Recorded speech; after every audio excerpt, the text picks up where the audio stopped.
Vamos lá, meus queridos alunos do terceiro ano e pré-vestibular, não é isso?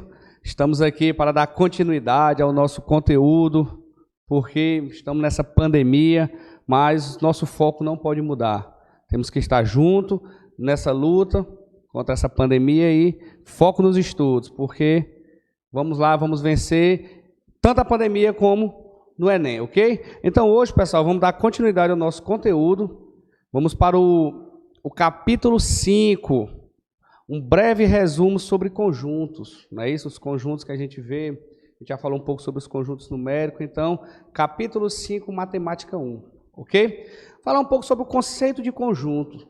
O que é que vão ser conjunto para nós? Eu costumo dizer para vocês, para meus alunos nas aulas, que eu posso definir conjunto como a união, um agrupamento de determinados elementos que tenham pelo menos uma característica em comum. Então, o que? Um grupo musical pode ser chamado de um conjunto? Sim. Então, conjunto é tudo aquilo que existe pelo menos uma característica comum, pode ser nomeado como conjunto, certo? Continuando ainda aí no mesmo slide ainda, eu tenho que ter uma pequena observação sobre conjuntos e elementos. Porque elementos nada mais é do que o que pertence ao conjunto. Então, o conjunto é a união de todos os elementos. Agora vamos para... Vamos lá. Então, vamos lá. Essa primeira parte de conceito de conjunto é bem tranquila, a gente já explanou essa primeira parte. Agora vamos falar um pouco sobre a representação dos conjuntos. Os conjuntos eles podem ser representados de 3 maneiras. Professor, qual a melhor maneira de eu listar os conjuntos? Vai depender do conjunto que você tem. Vai depender da operação que você vai fazer com esses conjuntos. Primeiro é listando os elementos. Eu costumo dizer que listar os elementos só é legal quando você tem um conjunto finito com poucos elementos. As vogais do nosso alfabeto. Tranquilo, dá para a gente listar que são poucos. Vamos listar os 3.000 primeiros números pares. Opa, professor, aí já é muita coisa para ser feita. Então, a listagem, ela só é legal quando você tem um conjunto finito e quando esse conjunto finito tem poucos elementos. Segundo é por agrupando os elementos. O que é agrupar? Nada mais é do que ela colocar no diagrama. Essa segunda forma de representação é bem legal quando a gente for trabalhar as operações com conjuntos. Aí sim, a gente vai trabalhar a segunda listagem. E por último, a compreender a formação do conjunto, que eu costumo dizer para vocês que nada mais é do que a lei de formação. Onde eu vou descrever uma lei que vai englobar todos os elementos. Se eu quiser os números pares, posso escrever x pertence aos reais, tal o que x é igual a 2n, onde esse n seja um número natural. Isso seria o quê? Compreender a formação do conjunto. Ou, em outras palavras, vocês vão reescrever a lei de formação. E de que maneira você consiga encontrar qualquer elemento dentro dessa lei de formação. Então, temos esses 3 tipos de representação. A listagem, bem legal, quando tem um conjunto finito pequeno. O agrupamento, bem interessante, quando a gente for trabalhar as operações. E, por último, a compreensão ou lei de formação, ok? Tranquilo? Então vamos lá para o próximo slide. Então vamos lá, agora vamos falar um pouco sobre a simbologia, gente. Eu estou pegando aqui os tópicos mais importantes, viu, do material de vocês. A simbologia porque existe uma pequena dúvida do pertence ou do está contido. Muitas questões, muitas provas, são bem elaboradas em cima dessa nomenclatura. Por quê? Porque ainda existe uma pequena dúvida de quando usar o pertence e de quando usar está contido. Que a partir de hoje, a partir de agora, não vai existir mais para aqueles que ainda tinham alguma dúvida. O pertence é relação de elemento com conjunto. E o está contido é a relação de conjunto com conjunto. Então, a partir de hoje, pertence, elemento e conjunto. Está contido, conjunto e conjunto. Certo? Eu tenho alguns exemplos aí. Olha o primeiro exemplo na tela aí. 2. Pertence ou está contido a A? Quando eu falo 2, 2 é um elemento. E A é um conjunto. Então, quando eu tenho uma relação de elemento e conjunto, é pertence. Então, 2 pertence a A. 6. Pertence a B. Aí no terceiro exemplo eu tenho aí, ó, 1 e 2 está contido em A. Então eu tenho dois elementos, que esses dois elementos aí representam um subconjunto ou um conjunto. Ok? Então esses dois elementos aí não representam mais só um elemento único.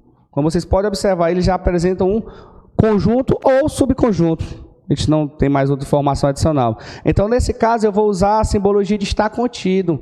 Então, significa dizer que 1 e 2 está contido em A. Certo? Próximo exemplo. A está contido em B. Então, nesse caso, eu sei que A é um subconjunto de B. Então, A faz parte dos elementos de B. Professor, e B faz parte de A? Como a gente pode dizer, eu posso dizer para vocês, essa relação de ida e volta só será pertinente, só será válida se o conjunto A for igual ao conjunto B.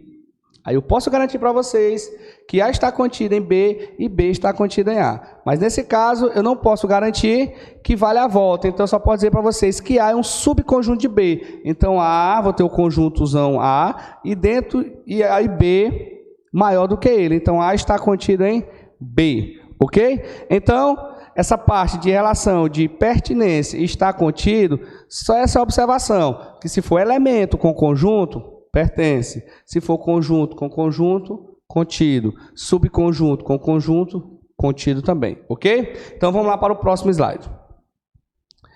Agora vamos falar um pouco sobre as operações. As operações entre conjuntos. A primeira operação que eu vou falar para vocês é a união, gente. Como eu já tinha dito para vocês em aulas passadas, quando a gente se trata de conjunto, elementos repetidos não faz diferença dentro do conjunto.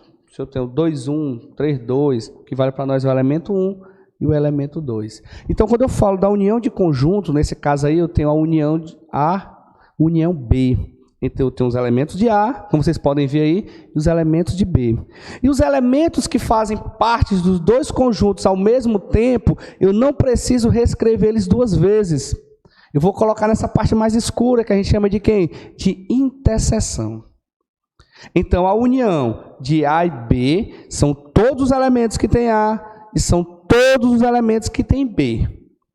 Levando em consideração que se existe elementos em comum, eu vou colocar onde? Na interseção. Então, esse elemento vai ser escrito apenas uma vez. A simbologia está aí. A união B, usinho para cima, significa união. Vamos para o próximo slide. Agora, a interseção. A interseção é basicamente o que eu falei no slide passado. Eu tenho aí, ó, A interseção B. Então, eu vou pegar os elementos que pertencem a A e os elementos que pertencem a B ao mesmo tempo, que são justamente essa partezinha mais escura do slide que vocês estão vendo aí. Então, a interseção B significa dizer que os elementos que tem A, que os elementos que tem B. Então, no nosso diagrama, né, nessa parte de agrupamento aí, que a gente viu que é a nossa segunda representação, nada mais é do que essa parte escura, os elementos que pertencem aos dois conjuntos ao mesmo tempo. Ok? Então, união eu vou pegar todos os elementos. Interseção, eu vou pegar os elementos que fazem parte dos dois conjuntos ao mesmo tempo, ok? Vamos lá para o próximo slide. A diferença. Quando eu falo de diferença de conjuntos, eu estou dizendo que, nesse caso, eu tenho aí, ó, A diferença de B. Cuidado, gente, muita gente lê A menos B, né? Porque se a gente lê A menos B, vai aparecer uma operação normal, mas estamos falando de conjunto, então é A diferente de B. Então quer dizer o quê? Que eu quero os elementos que tem A, que não podem ter em B. Então, em outras palavras, eu quero apenas elementos que são diferentes dos elementos de outro conjunto. Nesse caso, nós estamos trabalhando com o conjunto A e B. Então, eu quero os elementos que pertencem a A, mas esses elementos que pertencem a A, ele não pode estar contido em B. Pelo nosso diagramazinho, a gente percebe aí, ó, que são apenas os elementos de A. A gente tirou quem? A interseção, porque a interseção tem elementos comuns aos dois conjuntos, e a gente tirou os elementos de B. Então, quando eu falo A diferença de B, eu quero os elementos de A que não tem B. Gente, outra observação também é se eu falar B menos A. Se eu botar B diferente de A, que eu quero a diferença, não é isso? É os elementos que tem B que não tem A. Então, gente, uma observação nesse caso da diferença de conjunto é que não vale a comutatividade. Então, a ordem que os conjuntos vão aparecer é muito importante. Porque nesse caso eu vou ter o conjunto referência ao A. E o B não pode ter elemento de B. Se eu botar o B diferente de A, o conjunto referência será o B. Então, nessa parte de diferença, a gente tem que ficar um pouco atento, porque não gosta da propriedade da comutatividade. Ok? Então, a diferença é muito importante, porque ela vai nos auxiliar quando a gente for trabalhar agora com o complementar. Certo? Vamos lá, o complementar de um conjunto. Quem é o complementar de um conjunto? Eu tenho aí um conjunto A, que é subconjunto de B, ó. Tá vendo aí? Ó? Ele está contido em B. Então quer dizer o quê? Que A é subconjunto de B. E quando é que vai existir o complementar? O complementar vai existir quando o conjunto for subconjunto de outro, de um conjunto maior, de um conjunto universo, no caso também. Aí o que é que vai acontecer? Quando eu verificar que ele é subconjunto, eu faço a diferença. Como a gente pode perceber nesse exemplo aí, eu tenho o quê? A é subconjunto de B. Se A é subconjunto de B, então existe o complementar de B. Eu quero que vocês calculem o complementar. Então, nesse caso, quem seria o complementar? Seriam os elementos de B que não podem pertencer a A. Por esse motivo, eu preciso que A seja subconjunto de B. Por quê? Se eu tenho B como sendo um conjunto maior, onde A está contido, eu posso tirar elementos de B que não pertencem a A. Então, resumindo, o complementar nada mais é do que a diferença entre conjuntos. Com uma pequena observação, eu preciso detectar logo se é subconjunto. Professor, eu observei que eles não são subconjuntos, então é bem simples, não existe o complementar. O complementar só se aplica quando existe o subconjunto, existe um elemento. Em muitos casos a gente vai ver 2, 3, 4, 5 conjuntos, mas nós vamos ter um conjunto universo, a gente vai ter um conjunto maior, como referência para subconjunto desses outros menores. Nesse caso, eu estou trabalhando apenas com o conjunto A e com o conjunto B. E eu disse que o conjunto A está contido em B. Então, isso significa dizer que existe o complementar de B em A, mas não existe o complementar de A em B. Porque para existir o complementar de A em B, eu precisaria que B fosse subconjunto de A. Ok? Mas, gente, essas definições, estou explanando bem rápido também, para a gente não prolongar tanto o vídeo, mas essas dúvidas que se surgirem, vamos tirar nas resoluções dos exercícios. Temos muitas resoluções interessantes envolvendo toda essa parte, ok? Então, vamos lá para o nosso próximo slide. Operação entre conjuntos, gente. Operação entre conjuntos é o seguinte, eu preciso fazer operações, o número de elementos de um conjunto. A gente tem um conjunto com 3 conjuntos, 2 conjuntos. Então, a gente pode fazer essa operação. Eu vou explanar aqui no quadro rapidinho as definições de 2 e 3 conjuntos. Depois a gente volta para a resolução dessa questão. Vamos lá. Então, vamos aqui. Ó. Eu tenho aqui 2 conjuntos. Tem um conjunto A. Está bem bonitinho, né, gente? Vocês viram aí que eu tenho o dom de fazer esses desenhos, né? E o conjunto B. Então, eu quero calcular o número de elementos desses 2 conjuntos. Então, nesse caso, eu vou fazer o seguinte. Vai ser o número de elementos de A. São todos os elementos que estão aqui. Fazendo aqui, ó, a união, o número de elementos de A, união B. Então, todos os elementos de A, mais todos os elementos de B. Aí, o que é que eu consigo prestar atenção aí? Ó? Que a interseção aqui, ó, a interseção aqui, ó, entre A e B, deixa eu colocar aqui, a interseção de A e B, eu contei ela quantas vezes? Eu contei ela 2 vezes. Porque número de elementos de A mais número de elementos de B. Então, significa dizer que essa partezinha aqui foi contada 2 vezes. Então, eu preciso fazer o quê? Retirar uma vez. Então, número de elementos de A união B é o número de elementos de A mais o número de elementos de B menos a interseção AB. Ok? Então, essa aqui é a formulazinha de calcular o número de elementos de 2 conjuntos. Agora, vamos ver calcular o número de elementos de 3 conjuntos. Então, vamos lá novamente. Vamos continuando aqui agora. Calcular o número de elementos para 3 conjuntos. O que é que vai acontecer? Eu tenho um conjunto A, um conjunto B e um conjunto C. Certo? E eu quero calcular o número de elementos desses 3 conjuntos. Então, está aqui. Número de elementos de A, união B, união C. Primeira coisa que eu vou fazer. Número de elementos de A. Então, eu vou contar todo mundo que está aqui. Ó. Bonitinho. Número de elementos de B, vou contar todo mundo que está aqui. Número de elementos de C, vou contar todo mundo que está aqui. Agora vamos começar a observar algumas situações que ocorreu. Quando eu contei o número de elementos de A e B, eu contei essa interseção aqui 2 vezes. Contei essa interseção aqui 2 vezes. Quando eu contei os elementos de A mais os elementos de B, essa interseção foi contada 2 vezes. Então eu preciso retirar ela. Então, menos a interseção AB. Quando eu contei os elementos de A mais os elementos de C, eu contei essa interseção 2 vezes. Então eu preciso tirar. Então, menos interseção AC. Quando eu contei os elementos de B mais os elementos de C, eu contei essa interseção 2 vezes. Então, eu preciso tirar os elementos de B interseção C. Agora, vamos lá. Eu contei ABC e eu tirei AB, tirei AC, tirei BC. E o que foi que aconteceu com a interseção maior? Eu adicionei ela 3 vezes e tirei ela 3 vezes. Então, eu preciso adicionar ela novamente.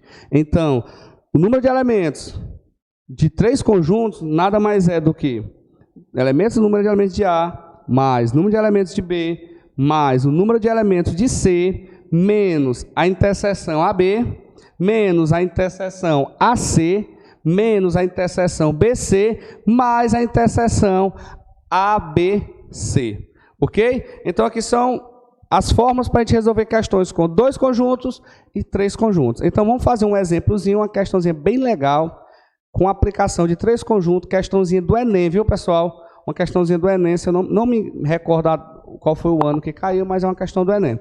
Então, vamos lá para o nosso exemplo. Pois vamos lá, pessoal. Temos um exemplozinho aí, esse exemplo a gente consegue perceber que é um exemplo com 3 conjuntos, né? Deixa eu ler aqui o enunciado para vocês. Um fabricante de cosméticos decide produzir 3 diferentes catálogos de seus produtos, visando a públicos distintos. Como alguns produtos estarão presentes em mais de um catálogo e ocupam uma página inteira, ele resolve fazer uma contagem para diminuir os gastos com os originais de impressão. Os catálogos C1, C2 e C3 terão, respectivamente, 50, 45 e 40 páginas. Comparando os projetos de cada catálogo, ele verifica que C1 e C2 terão 10 páginas em comum. C1 e C3 terão 6 páginas em comum. E C2 e C3 terão 5 páginas em comum, das quais 4 também estão contidas em C1. Efetuando os cálculos correspondentes, o fabricante concluiu que, para a montagem dos 3 catálogos, necessitará de um total de originais de impressão igual a... Então, vamos lá. Então, vamos observar aqui que essa questão era das alternativas aí, ó. Letra A, 135, letra B, 126, letra C, 118, letra D, 114, letra E, 110. Pronto. Eu já coloquei aqui todas as informações que a questão nos forneceu, né? Tem um textozinho e tal, como a gente está acostumado a ver as questões do Enem, as questãozinhas contextualizadas. Então, nesse caso, o primeiro passo é separar as informações. Para ficar mais fácil a compreensão, né? Nesse caso, eu vou fazer o quê? Eu vou fazer um diagrama. Vamos lá, vou fazer um diagramazinho aqui, ó. Fazer um diagramazinho. Chamar aqui, ó, de C1, C2, C3. Certo? Gente, outra coisa aqui lá na explicação, me fugiu a memória. Toda vez que vocês for trabalhar com conjuntos, com interseções, a gente sempre inicia pela maior interseção. Então, nesse caso, qual é a maior interseção para nós? É C1, C2 e C3. Que tem quantos elementos? 4. Certo? Aí eu venho aqui, ó, C2 e C3. C2 e C3. Justamente aqui, tem 5 elementos. Só que eu já contei quantos? 4. Então, aqui é igual a 1 elemento. Depois eu tenho C1 e C3, que é justamente essa interseção aqui, que tem 6 elementos. Só que eu já contei quantos? 4. Então, aqui é igual a 2 elementos. E por último, eu tenho C1 e C2. C1 e C2, 10 elementos. Então, se C1 e C2 tem 10 elementos, eu já contei 4. Aqui eu tenho 6. Eu vou fazer o seguinte. Eu não sei essa quantidade, eu vou chamar de x. Eu não sei essa quantidade, eu vou chamar de y. Eu não sei essa quantidade, eu vou chamar de z. Vamos lá, gente. Então, aqui, ó, eu sei que C1 tem 50 elementos, C2, 45 e C3, 40. Mas quando eu falo 50, eu estou falando não só C1, mas C1 com C2, C1 com C3, C1 com C1, C2 e C3, certo? Então, o que é que eu vou fazer? Eu não vou usar x primeiro. Por quê? Porque eu sei que todo mundo aqui equivale a 50. Então, eu nem precisava calcular o x. Vamos tirar o x aqui. Eu sei que tudo isso aqui vale 50. Então, vamos calcular o y e o z. Porque eu sei, ó, que y mais 6 mais 4 mais 1 é igual a quanto? 45, porque representa o C2. Então, eu sei que y mais 11 é igual a 45. Então, eu sei que y é 45 menos 11. Então, eu sei que y é igual a 34. Pronto. Então, eu já determinei o valor de y. Eu sei o que mais? Que C3 é igual a 40. Mas quem é C3? C3 é Z mais 2 mais 4 mais 1, que é igual a 40. Então, eu sei que Z nada mais é do que 40, 6 menos 7. Então, eu sei que Z é igual a 33. Pronto. Dessa maneira, agora eu consigo contar todos os elementos. Por quê? Por que eu não calculei C1? Porque eu sei que tudo isso aqui é 50, gente. Tudo isso aqui, ó. Tudo isso aqui, ó. Tudo isso aqui é 50. E eu sei que Y é quanto? 34. Mais 1, que é a interseção entre eles dois. Mais Z, que é 33. Então, eu vou ter o que aqui? 50, 80, 80 com 30, 110 com 8, 118. Então, ele vai precisar de 118. A alternativa correta, como a gente pode ver no slide aí, qual a alternativa correta aí? É a letra C, pessoal. Então, a gente percebe o quê? Voltando aqui na resolução. O que foi que eu fiz aqui? Primeiramente, separei as informações, coloquei as informações no diagrama e separei. Professor, mas o senhor não calculou o x, o senhor chamou aqui no início. Não, galera, porque eu sei que tudo isso é 50. Então, a gente já ganha tempo, não é isso? A gente precisa de tempo no Enem. Porque, como eu costumo dizer para vocês, o tempo é inimigo que faz o Enem. Principalmente na matemática, a gente sabe que o tempo é curto, são muitas questões, então a gente sempre já trabalha na forma de otimizar esse tempo. Então, tudo isso aqui é 50, tranquilo. Achei só o y, que era 34, tranquilo também. E o 1, professor? 1 é a interseção entre o y e o z, que não está contado. 1 mais o nosso z, que é 33. Essa soma total é igual a 118. A alternativa correta é a letra C. Ok? Gente, então aqui a gente termina essa primeira parte, que é o nosso resumo. Estamos acostumados a fazer, não é isso? Um resumo bem rápido do conteúdo. E na nossa próxima aula, a gente vai fazer o quê? As resoluções. Vou trazer as questões Enem para a gente resolver aplicando nesse conteúdo, ok? Até a próxima e um forte abraço.